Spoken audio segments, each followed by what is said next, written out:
আমরা node MC এবং দুখানা আল্ট্রাসোনিক সেন্সর দিয়ে একটা প্রয়োগ বানাচ্ছি, যেখানে দুটো আলাদা আলাদা সেপারেট ডিস্টেন্স মেজার হচ্ছে এবং সেটা আমরা থিংকস্পিক নামে একটা ক্লাউড সার্ভিসে শো করাচ্ছি থ্রু দিস গ্রাফ।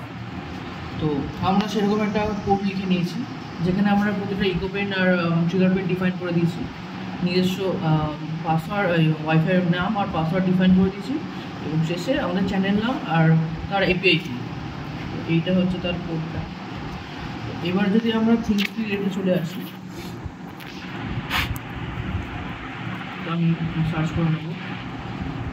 তো প্রথম যে লিঙ্কটা আছে সেখানে যাব, সেখানে গিয়ে আমরা দেখতে পাচ্ছি যে একটা অপশন আছে, যারা নতুন ইউজার তারা এখন শুরু করেছে get started for free start, এবং তারা তাই নিজস্ব অ্যাকাউন্ট ক্রিয়েট করার জন্য এখানে ক্রিয়েট ওয়ান থেকে গিয়ে করে নিতে পারে। তো আমাদের এখানে অলরেডি ক্রিয়েট করাই আছে, তো আমরা চলে যাব এখানে। তো একবার এরকম চ্যানেলে ঢুকে গেলে এটা হচ্ছে আমাদের প্রথম আইডি, এবং সেখানে একটা এপিআই কিজ নামে একটা অপশান আছে, সেখানে যদি যাই। আচ্ছা, আমাদের এখানে আবার চাইছে আমরা আমাদের দিক ঢুকে যাই।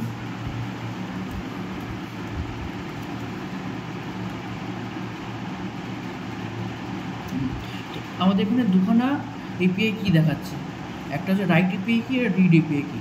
আমরা যদি কোনো ডেটা নোড এমসিউ থ্রুতে থিংকস্পিকে পাঠাতে চাই, তখন আমরা ইউজ করবো রাইট এপিআই কিটা, এবং যদি আমরা এই ক্লাউড সার্ভিস মানে থিংকস্পিক থেকে যদি আমি কোনো কিছু আমাদের প্রজেক্টের কাজে ব্যবহার করার জন্য নোড এমসিউতে পাঠাচ্ছি, তখন আমরা করবো যে রিড এপিআইটা। তো ঠিক আছে, আমরা কোডে চলে আসি। তো প্রথমে আমরা কোডটা আপলোড করে নিচ্ছি।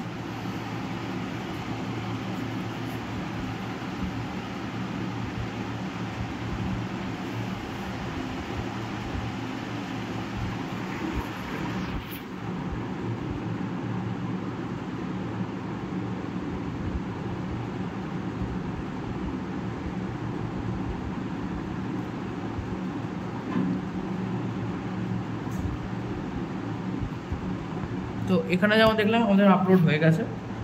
তো এরপর আমি প্রথমে সিরিয়াল মনিটর লোকালি একবার দেখে নিই যে আমার ঠিকঠাক ডেটা দিচ্ছে কিনা। তো আমরা সিরিয়াল মনিটরে গেলাম, কিছু না,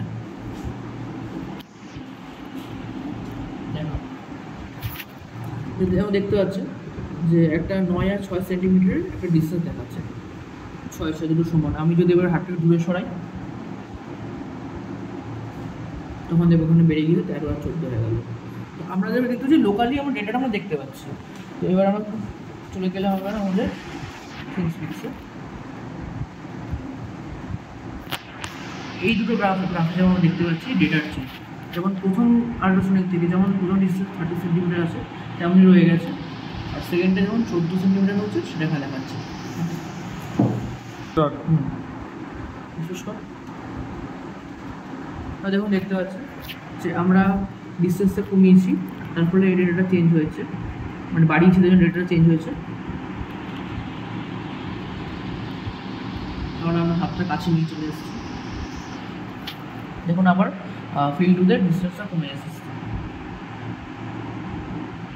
হ্যাঁ, তো এভাবে এরপর আমরা এখানে আমাদের থিংকস্পিকে আমরা এছাড়াও আরও একটা উইজেট অ্যাড করতে পারি এই অপশন থেকে অ্যাড উইজেট। তো আমরা এখানে একটা গজ অথবা একটা নিউমেরিক ভ্যালু বা আমরা যে কোনো ডিসপ্লে যেটা রিগার্ডিং আমাদের ডেটা শুধু চেঞ্জ হতে পারে।